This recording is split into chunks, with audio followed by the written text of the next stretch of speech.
Good morning বন্ধুরা, শুভ সকাল। এখন সকাল 7টা বাজে। তো 7টা থেকে ব্লগটা শুরু করলাম। আজকে ওই মন্দিরে যাব। কালকের ব্লগে বলেছি যে আজকে আমরা ওই ঠান্ডা দেবো, শীতল পান্তা।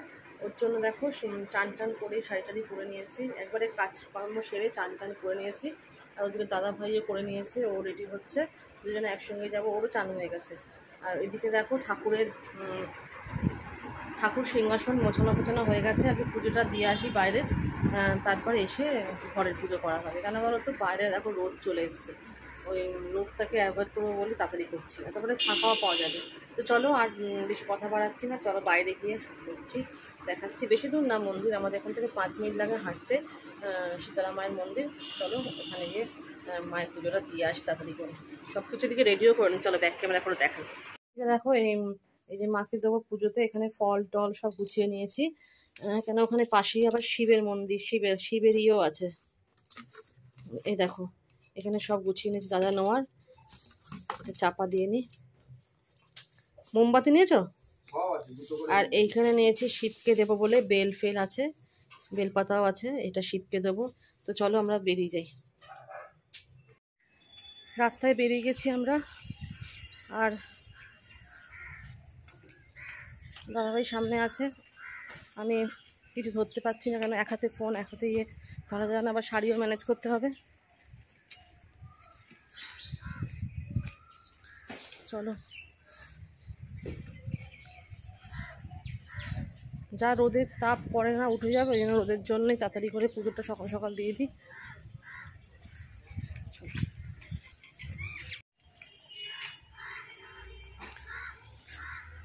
সকালবেলায় রাস্তায় বেরোলে না, রাস্তায় পরিবেশটা এত ভালো লাগে, মানে রোদ ওঠার আগের কথা বলছি, খুব সুন্দর লাগে পরিবেশটা, বেশ ফাঁকা ফাঁকা।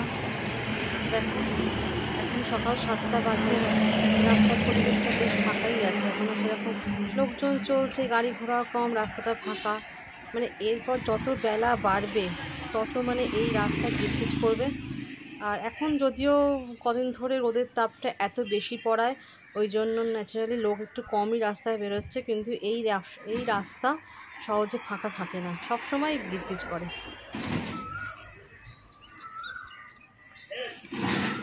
সকালের এই পাখির আওয়াজ, এখন নানা রকম পাখির কলরব এত ভালো লাগে। আমি যখন ওপরে ছাদে যাই সব কাজকর্ম সেরে, তখনও খুব ভালো লাগে। এখন তো আমাদের ছাদের রোদটা আসে না, শুনতে এত ভালো লাগে। দেখো এখানে ফুলালিটা বসে গেছে, সকাল থেকেই বসে যায় ফুলালিটা। আর প্রত্যেকটা আম গাছে এবারে বোল কম। মন্দিরের সামনে চলে এসেছি।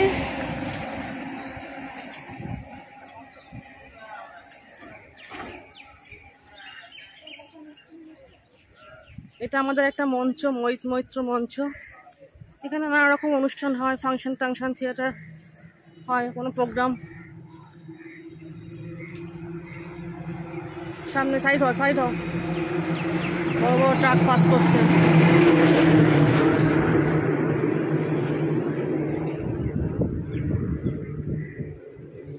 আগে তো সকালবেলা তো রাস্তায় হাঁটতাম, ভোরবেলা বেরিয়ে পড়লে একবার মুশকিল নেই, কিন্তু এই উঠে বেরোনোটাই কষ্ট। এখন তো সকালবেলা কাজ কম থাকে না, তখন আর হয়ে ওঠে না, বললাম তো। হ্যাঁ, সবে ছোট্ট গাছ। কালকে নিয়ে এসছো? তাই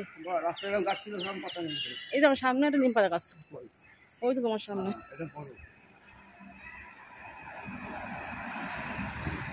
চলো, মন্দির এসে গেছে। বললাম তো তোমাকে, মা তোমাকে আগেই বলেছে তাড়াতাড়ি যাবি, তাড়াতাড়ি পুজো দিয়ে চলে আসবে।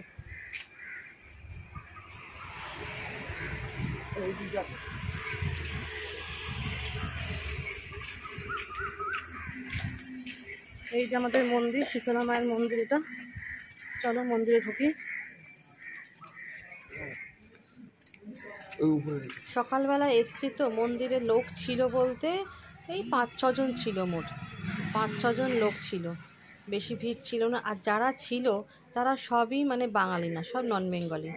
আমি এই প্রথম দেখলাম শীতলা মায়ের মন্দিরে নন বেঙ্গলিরা ভাত দিয়ে, নানা রকম ভাজা, রুটি, নানা রকম পিঠে দিয়ে পুজো দেয় মাকে। আমি এর আগে না এতবার মন্দিরে গেছি, কোনোদিন দেখিনি মানে এইরকমভাবে ভাত দিয়ে পুজো দেওয়াতে। তা দেখো পাশে এটা হচ্ছে আমাদের শিবের মন্দির। শীতলা মায়ের মন্দিরের ভেতরে। চলো শিবলিঙ্গ দেখছো? দেখো আমি পুজোর ডালা নিয়ে পেছনে দাঁড়িয়ে গেছি, যারা সামনে ছিল তারা আগে পুজো দিচ্ছে আর আমি পেছনে দাঁড়িয়ে গেছি। আমার পাশে একজন ছিল, তার হাতে দেখতে পাবেন আমরা, তার হাতে কিন্তু থালার মধ্যে ছিল ওই ভাত প্রসাদ। ওদের হয়তো এটাই পুজো দেওয়ার নিয়ম। আর আমাদের এই শীতলা মায়ের মন্দির আজকের মন্দির না, কিন্তু বহু বছরের এই পুরনো মন্দির। মানে বাবার মুখে শুনেছি এই মন্দির বহু বছরের। এখানে অনেকে যারা ছিল, মানে ঠাকুরমশাইদের ফ্যামিলির কথা বলছি আর কি, তারা পরপর পরপর গত হয়ে হয়ে এনারা সব বংশধর এখনও আছে। ইনি খুব, এই মন্দির খুব জাগ্রত, সামনে বলিও হয়। তা বেশিক্ষণ লাইনে দাঁড়াতে হয়নি, তাড়াতাড়ি হয়ে গেছে। ওই জন্যই সকাল সকাল গেছি জানো তো।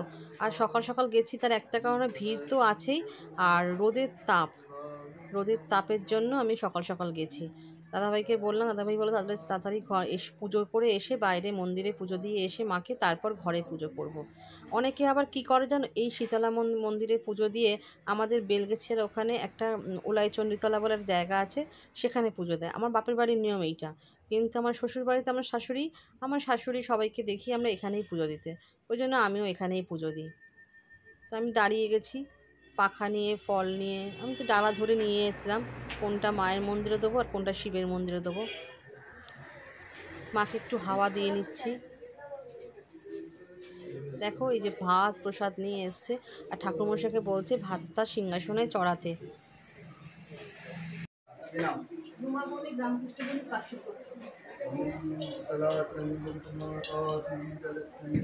খুব সুন্দরভাবে পুজো দিয়েছি আমরা। ঠাকুরমশাই নাম গোত্র ধরে আমাদের অনেকক্ষণ ধরে পুজো দিয়ে দিয়েছে, ভালো করে চাপিয়েছে। আমি চরণামৃতর বোতল নিয়ে গেছিলাম, ঠাকুরমশাইকে বললাম চরণামৃত আমার এই বোতলে দিয়ে দিন, ভালো করে, মানে বেশি করে দিয়েছে চরণামৃত। আমি গ্লাস নিয়ে গেলাম যে চলকে পড়ে যায়, ওই জন্য চরণটা শিশি নিয়ে গেছিলাম, শিশির মধ্যে করে নিয়ে চলে এসেছি। শিশিটা খুলছেন উনি।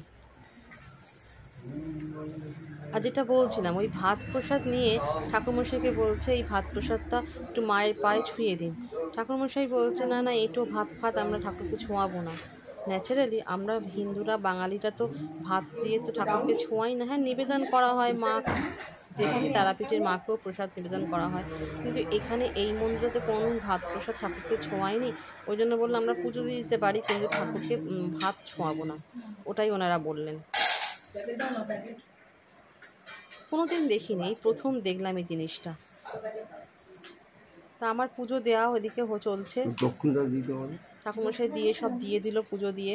আমিও ঠাকুরমশাইকে দক্ষিণাও দিয়ে দিলাম, দিয়ে আমরা পাশের এটাতে যাবো, শিবের দক্ষিণা দিয়ে। চলো আমার পুজো দেওয়া কমপ্লিট, আমি এখান থেকে বেরিয়ে যাই।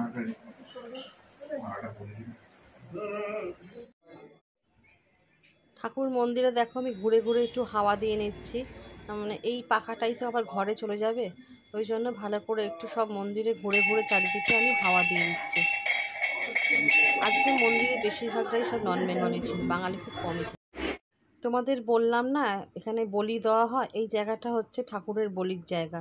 তো এখানে জল ঢেলে নিচ্ছি। তা এখানে যখনই যে কেউ আসে জল ঢেলে ফুল বেলপাতা দেয়। তা আমি জল ঢালার পর দেখো আমার বড় জল ঢালছে এখানে, ও তো চান করে ধোয়া কাপড় জামা পরে গেছে, ওই জন্য। দেখো পাশের শিবের দিকে চলে এসেছি, এখানে শিবকে জল ঢেলে নিচ্ছি। শিবের জন্য তো আমি ঘর থেকে জানো গাছ থেকে বেলপাতা নিয়ে এসেছি, বেলপাতা দিয়ে শিবকে ফল দিয়ে চাপিয়েছি। জল তো লাগবে একটু তোমার জন্য, রাখো না। আমার বরকে বললাম একটা ফল তুমি দাও, বলে না তুমি 3 ফলই তুমি দাও। এখানে দিয়েছি শিবের মাথায় বেল চাপাই, আমি বেল দিয়েছি আর যেহেতু আম ঠাকুরকে পুজো না দিলে আম খাওয়াতে পারি না, জানি আম বারণি পরে, কিন্তু আর সেদিনকে আমার আশা হবেও না, ওই জন্য ঠাকুরকে একটা আম দিয়ে দিয়েছি পুজোয়, আর একটা কলা দিয়েছি বাবার মাথায়, ব্যাস এই দিয়ে শিবকে চাপিয়েছি। বিয়ের আগে তো প্রতি সোমবার, একটা সোমবারও বাদ থাকতো না বাবার কাছে। এই মন্দিরে আসতাম না, আমাদের বাড়ির পাশে একটা মন্দির ছিল, কিন্তু এখন তো আর হয়ে ওঠে না, ঘরে ঠাকুরকে দিয়ে সোমবার করে। চলো আমার হয়ে গেছে দোয়া শিবকে, এবার আমার বর দেবে।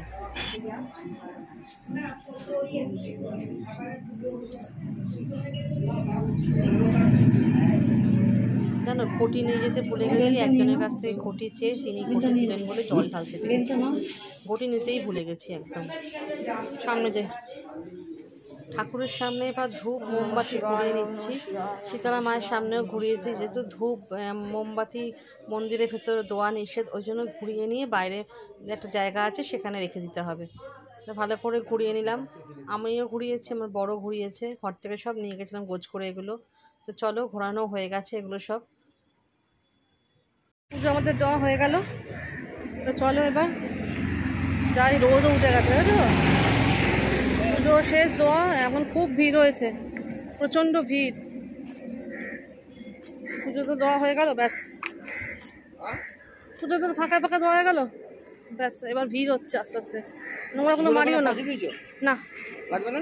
হ্যালো বন্ধুরা, তো তখন পুজো দিয়ে আসার পর থেকে তো আর ভিডিও করা হয়নি আসলে। ঘরে এসে তো সেরকম কিছু কিচ্ছু কাজ করিনি, না সবজি কেটেছি, একটু ফ্রিজে শাক ছিল, শাকটা ধুতে গিয়ে দেখি শাকটা পুরো নষ্ট হয়ে গেছে, লাল শাক ছিল। তো কিছু আর করিনি, সারাদিন শুয়ে শুয়ে কাটিয়েছি জানো। দাদাভাই যে বাড়ি ছিল ওর সাথে গল্প করে শুয়ে কাটিয়ে দিয়েছি। আর এখন তো বিকেলবেলা 5টা বাজে, 5টা বাজে না, 5টা 15 বাজে। তা ও বললো আসলে এত মানে পান্তা ভাতের যে এরকম এফেক্ট, অনেকদিন পর পান্তা ভাত খেলাম। অনেকদিন বলতে ভুল হবে, বছরে একবারই খাই পান্তা ভাত, এই শীতল পান্তাতে। তা দেখো এখন চা বসিয়ে দিয়েছে, দেখো চা বসিয়ে দিয়েছে। ও বললো একটু চা করে আনো, একটুখানি চা খাই। আসলে বাইরে থাকলে তো, রাস্তা থাকলেও অফিসে অনেকবারই চা খাওয়া হয়ে যায়, ওর ঘরে থাকলে সেটা হয় না। তাই আমি ছেলে চাটা খাও, তারপরে চা খাওয়ার পর পরে পুজো করবো, সন্ধ্যা দেবো। তো এখন সেটাই চা বসাতে এসছি। আর ও কি সকালবেলাই বললাম আমাকে উঠে, আজকে আমি বেরোবো না রাস্তায়, কাজও সেরকম বিশেষ কিছু নেই, কালকেই মানে বেশিরভাগ কাজটা কালকেই করে এসছে। বললো কাজও আমার সেরকম কিছু নেই, থাক রোদের মধ্যে, বিভৎস রোদ মানে এত রোদের তাপ চৈত্র মাসে, মানে 2 দিন ধরে না গায়ে কোনো মানে তাই না, ঘাম হচ্ছে না, লু বইছে মনে হয় বাইরে, এতটাই রোদের তাপ। বাইরে একটু রাস্তায় বেরোনোর কথা ছিল, আমি বলছি না আমি আর এখন বেরোবো না, আমার দরকার নেই, আমার পয়লা বৈশাখের জিনিস কেনার, সারা বছরই কেনা হচ্ছে, আমার দরকার নেই কিছু কেনার পয়লা বৈশাখের, আমার যা আছে তাই পরবো। আসলে আমি বেশিরভাগটা চুড়িদার বানিয়ে পরি, আমি বলছি আমার বানানোর দরকার নেই, আমার পিস আছে ঘরে, কিন্তু আমি আর ভালো লাগছে না, কি বলতো, যেখানে বানাতে দিতে যাবো সেখানে বিভৎস দাঁড়াতে হয় গো, 1.5 ঘন্টা 1 ঘন্টা দাঁড়াতে হবে।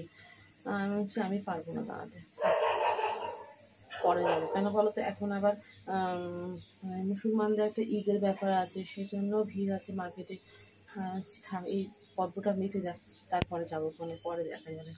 তো চলো, চায়ের জলটা ফুটছে, তাই দেখো চায়ের জল ফুটছে, আমি চা বাতাসা দেবো, চা পাতা দিয়ে নিচে নিয়ে যাবো, চা খাবো, চাটা খাই মৌজ কর। তারপর নিচে চলে এসেছি,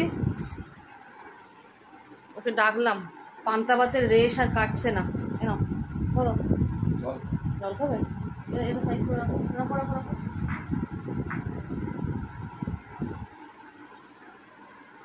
কেন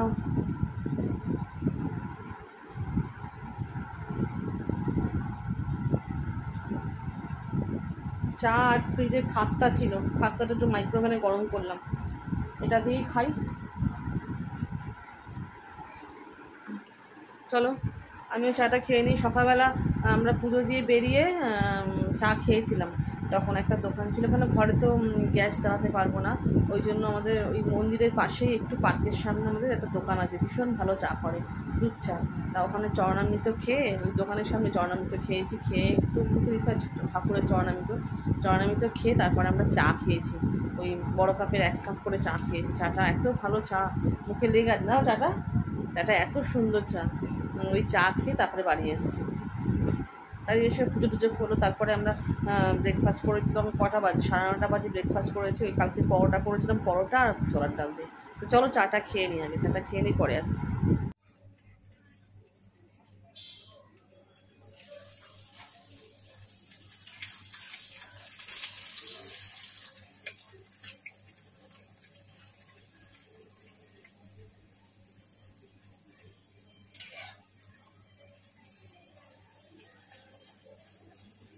দেখো এখানে কটা লুচি ভেজে নিচ্ছি। ছোলার ডাল একটু রয়ে গেছে, দাদাভাই বললো একটু লুচি খাবে, ওই জন্য লুচিটা ভেজে নিচ্ছি।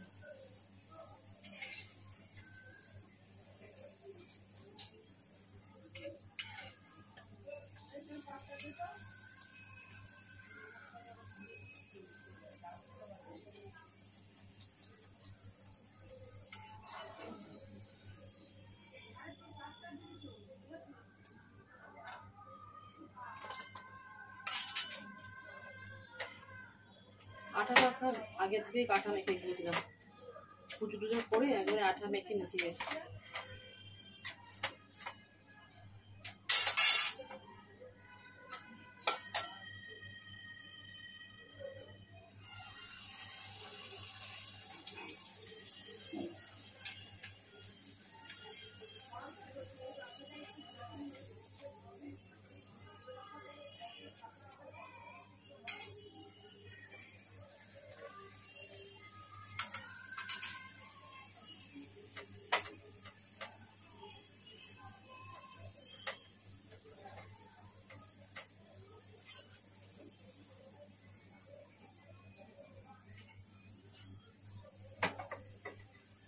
এত গরম না জানো তো, এত গরম।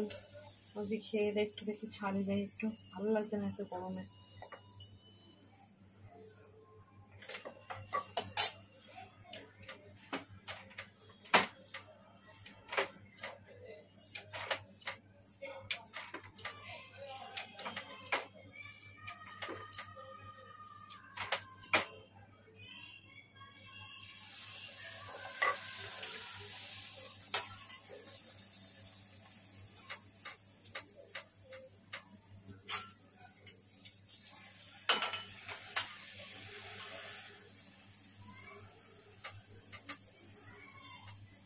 বেশি করবো না, অল্প কটা করবো একদম।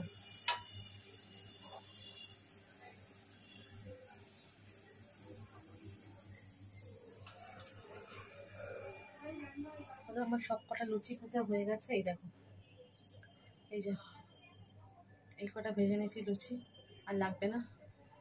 ছোলার ডালটা গরম করবো, গরম করলেই হয়ে যায়। তো চলো আজকে ভিডিওটা আর বড় করছি না, খাওয়া তোমাদের সাথে শেয়ার করছি না, একটু পরে খাচ্ছি। এখন খাওয়া একটু পরে খাচ্ছি, ভেজে নিলাম, মানে প্রচণ্ড গরম। আর এই গরমের মধ্যে না ওপরে আমার রান্না করতে একদম ভালো লাগে না। তো চলো আজকে এখানেই ভিডিওটি শেষ করছি। ভালো লাগলে অবশ্যই লাইক কমেন্ট করে কিন্তু, ঠিক আছে? আর সাবস্ক্রাইব করবে চ্যানেলটিকে, শেয়ার করে দিও, ঠিক আছে? আর এখন বাজে 10টা বাজে, আমি ওটা ওপরের কাজ সারবো, সেরে তারপর ভেজে যাবো। তো চলো, তো কেমন, টাটা, গুড নাইট, তোমরা সবাই ভালো থেকো। আর আমার শীতলা মায়ের পুজোর ব্লগটি কেমন লাগলো অবশ্যই জানিও, ঠিক আছে? চলো টাটা টাটা।